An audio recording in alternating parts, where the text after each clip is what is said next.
entendre qu'on a recruté un joueur à tel poste pour le reconfigurer, pour lui donner une nouvelle identité à tel autre poste.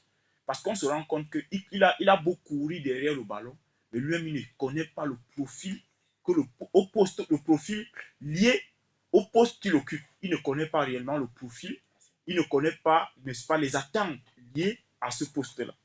Et on est obligé, n'est-ce pas, de le recalibrer, si on peut dire ça comme ça, de le rééduquer, parce que c'est pratiquement changer tout son mental pour le mettre ailleurs. Donc, il y a d'abord un problème d'académie, un problème d'école de football, de centre de formation. Donc, au niveau de la formation, c'est ça le réel problème. Parce que quand vous avez déjà des joueurs bien formés, les moyens viennent d'eux-mêmes. Les moyens ne peuvent pas, on dit souvent, c'est le talent qui donne l'argent, c'est pas l'argent qui donne le talent. Tous les joueurs qu'on voit briller dans le championnat européen, dans tous les grands championnats du monde, ils ont toujours la même histoire dans leur cursus. C'est toujours des familles pauvres et des garçons très talentueux.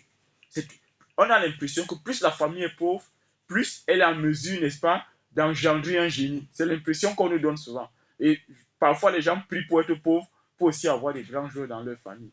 C'est parce que c'est le talent qui donne l'argent. Quand on regarde la fin de vie de ces joueurs, qui ont souvent des fortunes mirobolantes, on se rend compte qu'ils sont partis de quelque part, ils ont été bien formés, le talent a suivi, le génie s'est prononcé, le professionnalisme s'est ajouté et il a créé la valeur ajoutée.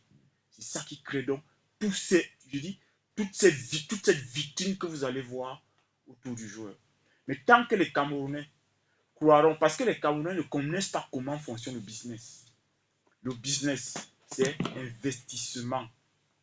Investissement, temps plus rentabilité. Faut pas, quand vous avez cette ligne-là, il ne faut pas sauter une ligne. Ce n'est pas investissement, rentabilité, non. Il y a un temps où l'investissement mature. Il devient mature, il est clos et vous avez la rentabilité. Et parfois, la rentabilité s'évalue d'elle-même. Ça veut dire que quoi? Moi, je veux vendre un joueur, comme il y a des jeunes ici, là, devant moi. Moi, je mesure que je peux vendre ces jeunes à 50 000 euros ou 100 000 euros.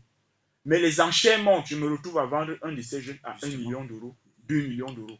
Me voilà parti de quelque part pour aller quelque part. Je prends une partie de cet investissement. Je ne vais pas inviter que des prostituées pour manger cet argent. Je prends une partie de cet argent, je réinvestis pour former d'autres jeunes. Je travaille sur la détection. Vous avez parlé d'un élément qui était important ici. Vous avez parlé de la séance vidéo. Est-ce que les joueurs du coton aujourd'hui peuvent connaître comment on lit une séance vidéo? Même pour ça, on se forme. Tout le monde regarde les matchs, mais tout le monde ne peut pas évaluer le match.